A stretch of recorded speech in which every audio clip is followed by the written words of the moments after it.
आगे नियम नंबर 7 है भाई और बहनों। 7वां नियम क्या है?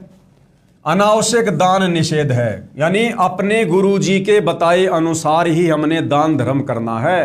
मनमुखी होकर किसी मंदिर में, मस्जिद में, चर्च में, गुरुद्वारे में, धर्मशाला में या अन्य किसी कार्य में हमने दान धर्म नहीं करना है। अनावश्यक दान निषेध, कहीं पर और किसी को दान रूप में कुछ नहीं देना है, ना पैसे देने हैं, ना बिना सिला हुआ कपड़ा आदि कुछ नहीं देना। बहुत सारे भिखारी हैं जिनको हम दान दे दिया करते थे दया भाव में आकर, और वो फिर बाद में उससे बीड़ी गुटखा पिया करते थे, शराब पिया करते थे, हमारे दान का दुरुपयोग किया करते थे। दोष हमारे को लगता था। कई बार बिना सिला हुआ जो कपड़ा है हम भिखारियों को दे दिया करते थे, मांगने वालों को दे दिया करते थे। वो क्या करते थे? नशे के चक्कर में, दारू के चक्कर में, मांस खाने के चक्कर में वो बिना सिला हुआ कपड़ा किसी दुकानदार को कपड़े की दुकान पर जाकर औने पौने दामों में बेच दिया करते थे और फिर उस पैसे का वो दुरुपयोग किया करते थे। तो दान देने वाले को फिर उसका दोष लगता है। तो अब हमने वही दान करना है जैसे हमारे गुरुदेव भगवान हमें कहें।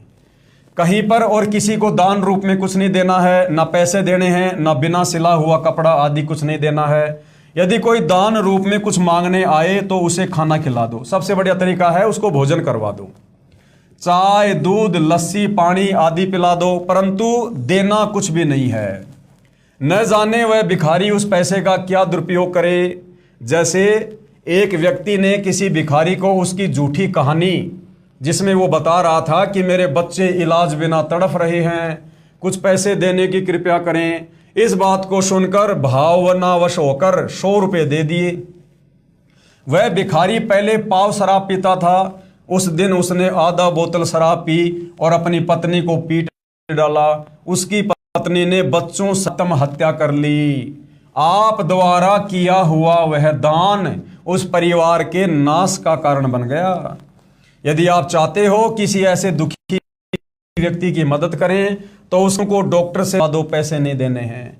अगर आप चाहते हो कि हम उसकी मदद करें, जरूरी नहीं है कि हम उसकी मदद ही करें, क्योंकि यहां पर हर कोई प्राणी अपने कर्म का भोग भोग रहा है और अब तो तत्वदर्शी संत धरती पर प्रकट हैं। इसलिए हम किसी के ठेकेदार ना बने। हम उसको रास्ता दिखा सकते हैं कि भैया भगवान धरती पर है, गुरु जी के शरण में आ जाओ। उसके बाद जैसे हमारे कष्ट उन्होंने हरे, आपकी भी पीड़ा हरेगा। तो अब वर्तमान में भगत का ठेकेदार बनना भगत को मुश्किल में डाल सकता है।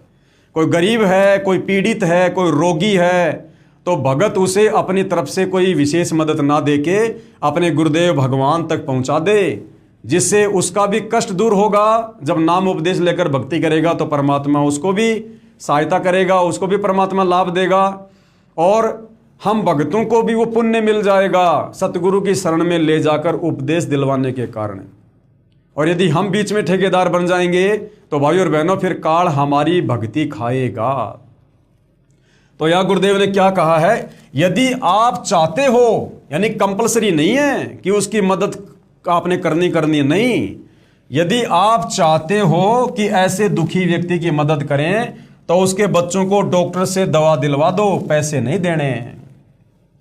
कबीर गुरु बिन माला फेरते, यानी गुरु के बताए अनुसार जो मनमुखी भक्ति करते हैं, मंत्र जाप करते हैं और गुरु बिन देते दान, और गुरु जी की आज्ञा के बिना जो दान धर्म करते हैं, तो कहते हैं गुरु बिन दोनों निष्फल, यानी बेकार है, पूछो वेद पुराण।